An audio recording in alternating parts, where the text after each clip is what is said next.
चलो प्रश्न नंबर 1, हमारा अध्याय है अध्याय 11, सीधा और प्रतिलोम समानुपात। ठीक है, उसका प्रश्न नंबर 1 हमने पढ़ा था कल, अध्याय 10 पढ़ा था ना?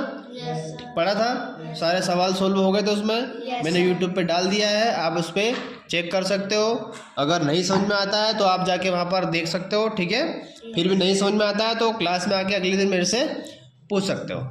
ठीक है, पर थोड़ा ध्यान दिया करो, इसमें ध्यान देने से ही समझ में आएगा कोई भी चीज़। ठीक है, चलो प्रश्न नंबर 1। अब ये सीधा और प्रतिलोम का मतलब समझ गए आप? सीधा का मतलब क्या होता है? सीधा का मतलब किसी भी चीज़ को खरीदोगे, मूल्य के साथ साथ में चीज़ों की संख्या बढ़ती है तो सीधा प्रतिलोम होगा। सॉरी, सीधा क्या होगा? सीधा अनुपात होगा ना। अगर कोई भी चीज़ अपन खरीदते हैं या बेचते हैं, या कोई भी दोनों में से कहीं भी एक चीज़ कम होती है, दोनों में से कोई भी चीज़ कम होगी तो अपना कौन सा अनुपात होगा? प्रतिलोम अनुपात होगा। ठीक है, ये सीधा और प्रतिलोम के बीच में अंतर समझ गए? अपन जब प्रश्न पढ़ेंगे ना तो प्रश्न ही पढ़ के ही आप समझ जाओगे कि कौन सा इसमें अनुपात है।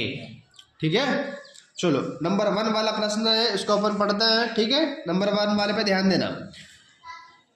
यदि x और y प्रत्यक्ष अनुपात में है तो निम्नलिखित में से कौन सा कथन सत्य है? कौन से अनुपात में है? x और y प्रत्यक्ष अनुपात में। अभी हमने पढ़ा था कि x और y जब प्रत्यक्ष अनुपात में होंगे तो उसके लिए कथन कौन सा सत्य होगा? वेरी गुड, डी वाला है ना। डी वाला राइट का निशान लगाओ। आपको डी वाले को लिखना भी है x/y बराबर k, और डी वाले को आपको गोले को काला करना है। ठीक है, नंबर 2, दो राशियां हैं x और y, परस्पर क्या है? व्युत्क्रमानुपाती है। निम्नलिखित में से किस स्थिति के लिए कही जा सकती है? अब व्युत्क्रमानुपाती आया है, इसका मतलब क्या समझे? प्रतिलोम। कौन सा अनुपात हो रहा है? प्रतिलोम, मतलब कोई ना कोई चीज तो कम हो रही है। ठीक है, देखते हैं, ऑप्शन पढ़ते हैं। x में हुई एक वृद्धि y में एक समानुपाती कमी उत्पन्न करे। x में हुई एक वृद्धि y में एक समानुपाती वृद्धि उत्पन्न करे। x में हुई एक कमी y में एक समानुपाती कमी उत्पन्न करे। x में हुई एक कमी y में न ही एक समानुपाती कमी उत्पन्न करे और न ही वृद्धि करे। 4 ऑप्शन दिए गए हैं, उसमें से कौन सा वाला ऑप्शन सही है आप बताओ? सही कौन सा होगा बताओ? 4 ऑप्शन दिए गए हैं, कौन सा वाला? देखो, अपने को क्या करना है? अपने को देखना है दोनों चीजों में से कौन सी चीज कम हो रही है ना? कौन सी चीज कम हो रही है वो ध्यान देना है ना। चलो देखो तो जरा, बी वाले को देखना। x में हुई एक वृद्धि y में एक समानुपाती वृद्धि उत्पन्न करती है, मतलब दोनों में वृद्धि हो रही ना। x में हुई एक वृद्धि y में एक समानुपाती कमी उत्पन्न करे, क्या होगा? ये हो सकता है क्या? देखो, पहले में वृद्धि हुई, दूसरे में कमी उत्पन्न करे। ए वाला हो सकता है, तो इसका उत्तर होगा ए वाला। आप लोगों को लिखना भी है और ए वाले गोले को काला भी करना है। ठीक है, अब आप लिख भी लेना, क्या लिखना है? x में हुई एक वृद्धि y में एक समानुपाती कमी उत्पन्न करे। ठीक है, समझ में आया? इसी के साथ अगला वाला प्रश्न, निम्न में से कौन सा विचरण अनुक्रमानुपाती नहीं है? अनुक्रमानुपाती नहीं है मतलब, अनुक्रमानुपाती का मतलब होता है सीधा अनुपात नहीं है, नहीं पूछ रहा है वो। तो कौन सा अनुपात है? उल्टा वाला, प्रतिलोम। ऑप्शन है 4। चाल बढ़ने पर समय, चाल बढ़ेगी तो समय क्या होगा?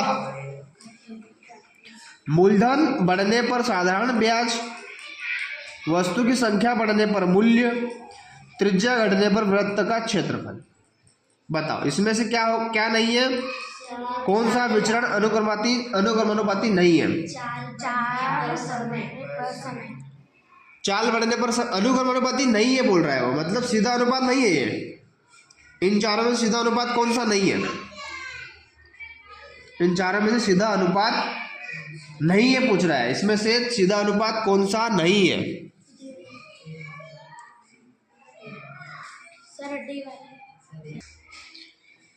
तो इस तीसरे वाले प्रश्न का उत्तर आएगा ए वाला। कैसे भाई? देखो चाल जैसे ही अपन बढ़ाते हैं तो समय ऑटोमेटिकली कम हो जाएगा। ठीक है, किसी भी अपन चलते हैं उसकी चाल बढ़ाओ, बाइक चला रहे तो उसकी चाल बढ़ाएंगे तो समय कम लगेगा। ए वाला ऑप्शन रहेगा इसके लिए, रहेगा ना? ए वाले को लिखना भी है और यहाँ पर गोले को ब्लैक कलर करना है इसमें। ठीक है, और यहाँ पे लिख लेना है चाल बढ़ने पर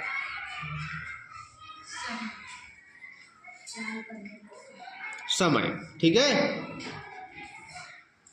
अगला वाला प्रश्न, यदि ए और बी परस्पर अनुक्रमानुपाती है तब जब ए बराबर 8 और बी बराबर 12 है तो निम्न में से कौन सा ए और बी के संगत मानों का युग्म है? बताओ।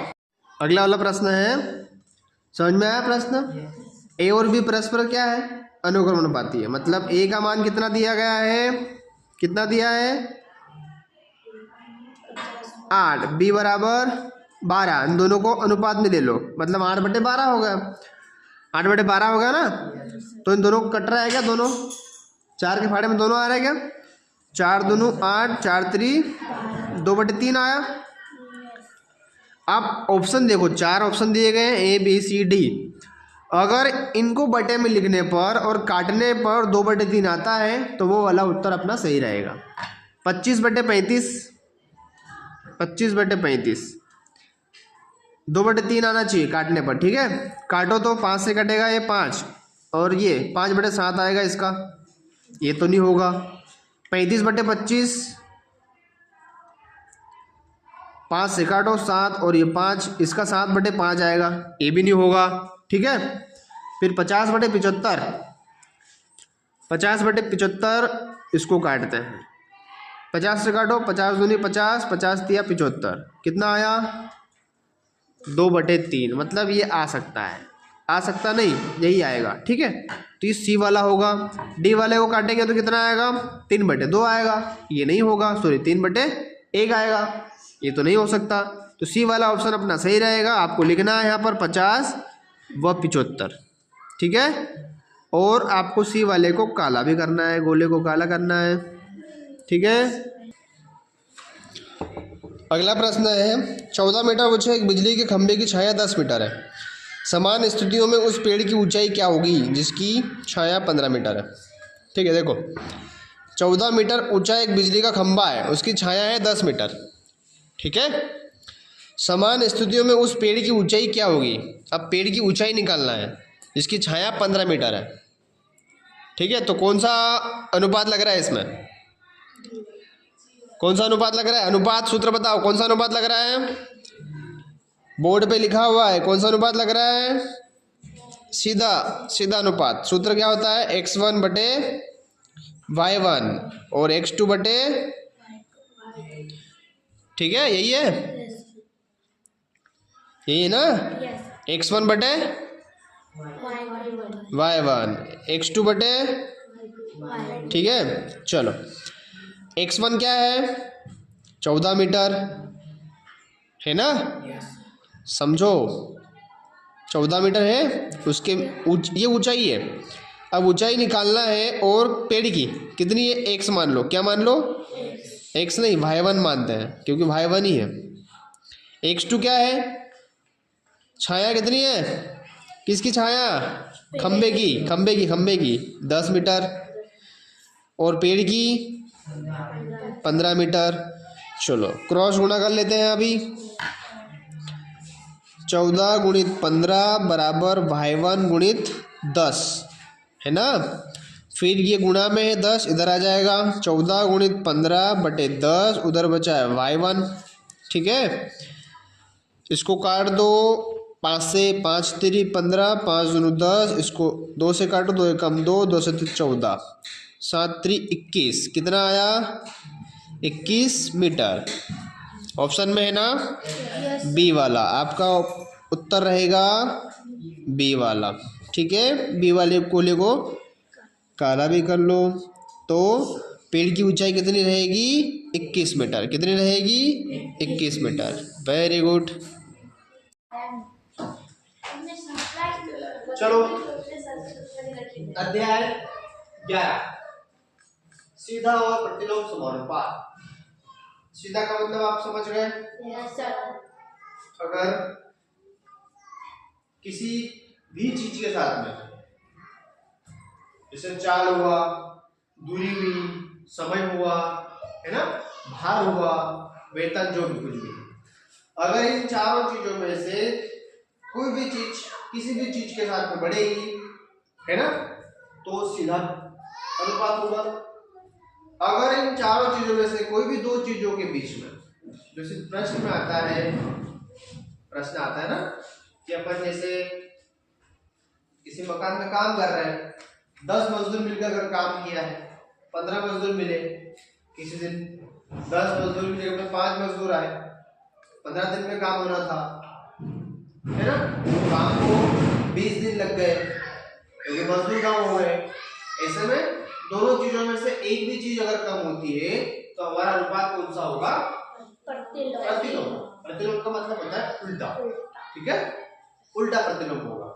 इसका सूत्र भी लिखा था अपन ने, लिखा था ना, सूत्र लिखा है, चलो एक बार और लिख लेते हैं। अगर सीधा प्रतिलोम होगा, सॉरी सीधा प्रतिलोम नहीं होता है, सीधा अनुपात होगा, तो उसका सूत्र होता है x1 बटे y1 बराबर x2 बटे y2।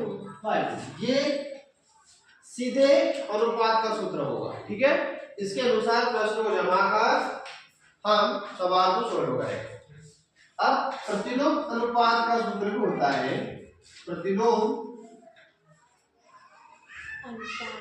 अनुपात का सूत्र होता है x1 बटे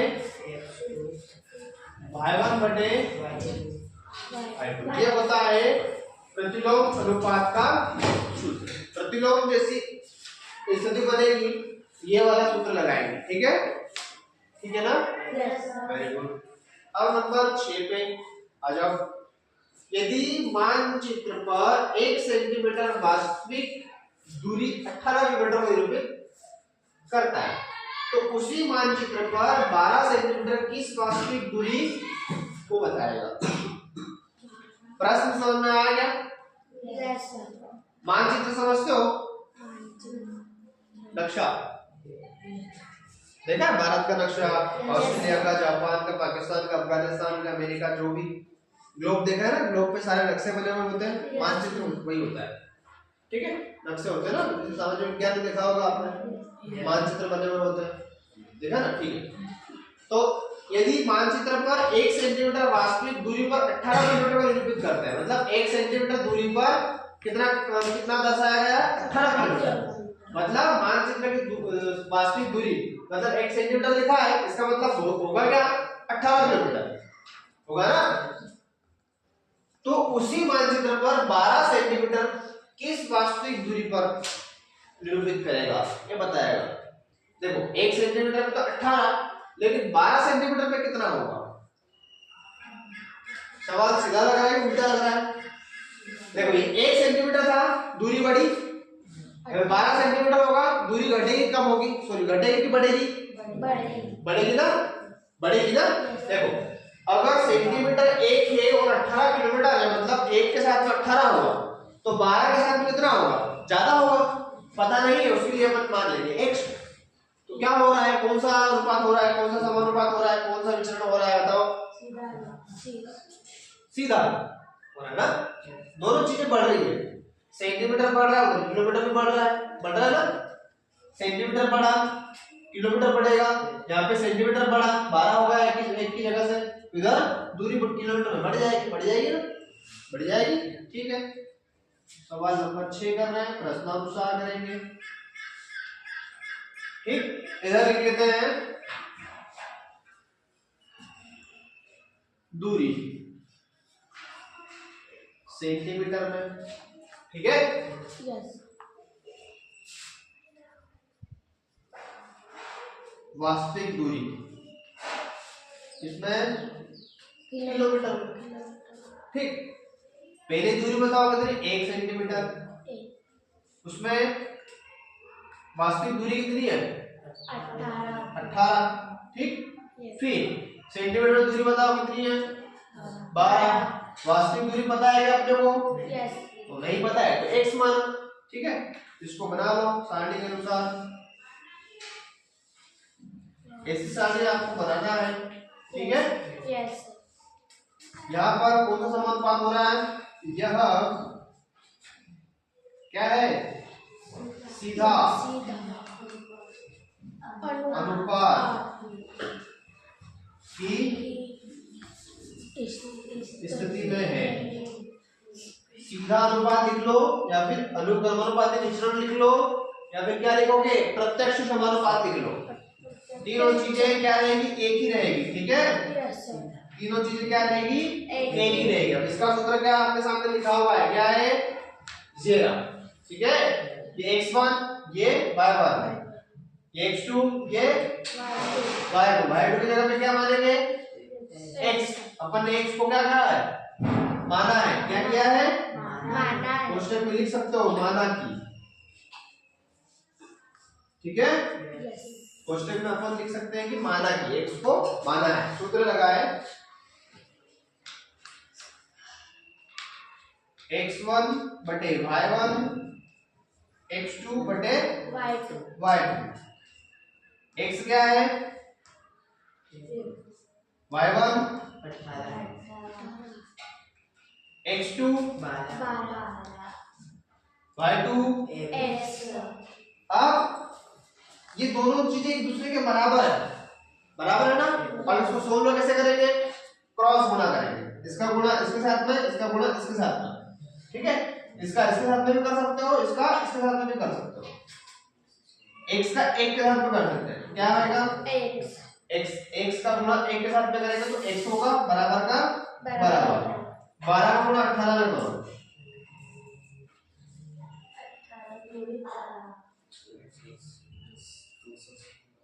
इन दोनों को गुणा करो, कितना होगा, कितना होगा बताओ, 216 किलोमीटर। ये है अपना उत्तर। ठीक है, देखो मानचित्र पर 1 सेंटीमीटर में 12 किलोमीटर दूरी दर्शा रहा है, वास्तविक दूरी। अब जब 12 सेंटीमीटर दूरी है उसकी, तो वास्तविक दूरी उसकी कितनी होगी, 216 किलोमीटर। समझ में आया, कौन सा मिश्रण लगा था अपना, ये सीधा अनुपात लगा। ठीक है, समझ में आया सभी को, यस सर, वेरी गुड।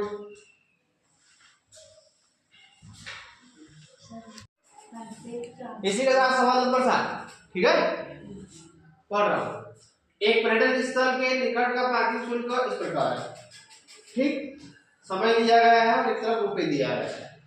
अपन गाड़ी पार्क करते हैं, किसी भी पर्यटन स्थल में घूमने गए, गाड़ी अपन ने पार्क की, कार गाड़ी ले लो, अपनी मोटरसाइकिल ले लो, अपन ने पार्क की, सामने वाला अपने को टिकट लेने का बोलेगा, भाई टिकट ले, तेरी गाड़ी की रक्षा करने की, सुरक्षा के लिए, चोरी वोरी नहीं हो जाए इसलिए अपन ने पार्किंग शुल्क लिया। ठीक है, 2 घंटे घूमेंगे अपन पर्यटन स्थल में, 4 घंटे, अलग अलग समय का अलग अलग पैसा है। तो इस प्रकार दिया गया है 2 घंटों तक घूमने में 20 रुपए लगेंगे, 4 घंटे के 40 है, 6 घंटे के 60 है, 8 घंटे के 80 रुपए है, 10 घंटे के 100 रुपए। तो कार पार्किंग शुल्क पार्किंग समय से किस प्रकार अनुपात में है। अब सीधा देख लो कि समय बढ़ रहा है, पैसा बढ़ रहा है, समय बढ़ रहा है, पैसा बढ़ रहा है, चीजें बढ़ रही है, वस्तुएं बढ़ रही है, मतलब पैसा भी बढ़ रहा है। ठीक है, तो सीधा अनुपात होगा। सीधे अनुपात को लिख सकते हैं अपन प्रत्यक्ष अनुपात में। ठीक है, समझ में आया? Yes. प्रत्यक्ष अनुपात में है, समझ गए सारे? Yes, sir. Very good.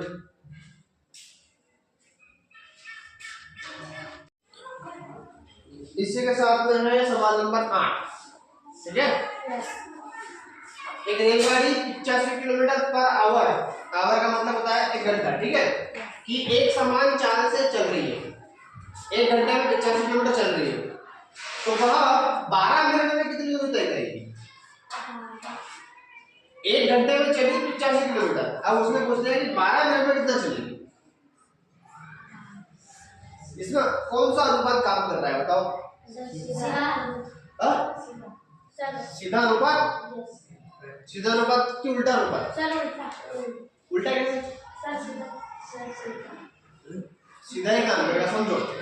देखो 12 मिनट में मान लो 100 मीटर चली, चली ना, तो 1 घंटे में 85 चल रही है, सीधा अनुपात चल रहा है ना, सीधा अनुपात ही हुआ, समझ में आया? सीधा अनुपात ही हुआ। देखो चलो एक तरफ लिख लेते हैं समय, एक तरफ लिख लेते हैं क्या? दूरी।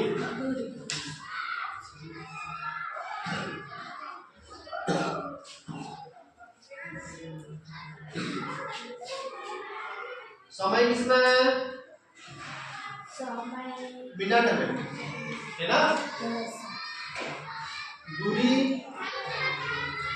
किलो. किलोमीटर में। समय देखो कितना है समय? 1 घंटा है, 1 घंटे को मिनट मिनट कितना होता है? घंटे में मिनट कितना होता है? 60. 60। और 60 मिनट में कितना चल रही है गाड़ी? 85 किलोमीटर। फिर समय देखो 12 मिनट, है ना? कितना चल रही है नहीं पता, क्या मानेंगे? x माना है, ठीक है? अपन ने x को क्या माना है? माना है x को, ठीक है? Yes. x को माना नहीं, जैसे तो उसको माना है। तो यह कौन सा अनुपात बन रहा है? यह सीधा अनुपात बनेगा या प्रत्यक्ष अनुपात बनेगा? सीधा अनुपात की स्थिति में है, ठीक है? सीधे अनुपात की स्थिति में ना x1 बटे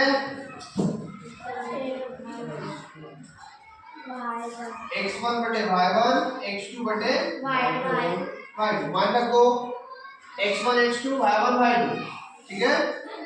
60 बटे 85 बराबर 12 बटे x, ठीक है? अब क्रॉस गुणा, इसका इधर इसका इधर, इधर करना, इसका गुणा इधर करेंगे, तो x से गुणा 60 बराबर 12 गुणा 85, ठीक है? अब x को यही रखेंगे, 60 को उधर ले जाओ, 60 गुणा में उधर जाएगा तो भाग में जाएगा Yes. बटे 60, समझना। 12 से 60 कट जाएगा, कितनी बार में? कितनी बार में? 12 कम 12, 12 बचे 60, ठीक है? 5 से 85 कट जाएगा, कितनी बार में? 5 कम 5, 5 होता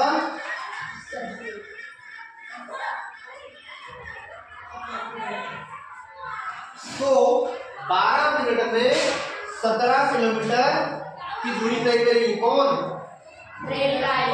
रेलगाड़ी 12 मिनट में 17 किलोमीटर दूर चलेगी, ठीक है? और 1 घंटे में कितना चल रही है? 85। सवाल करना। Yes, sir. Very good.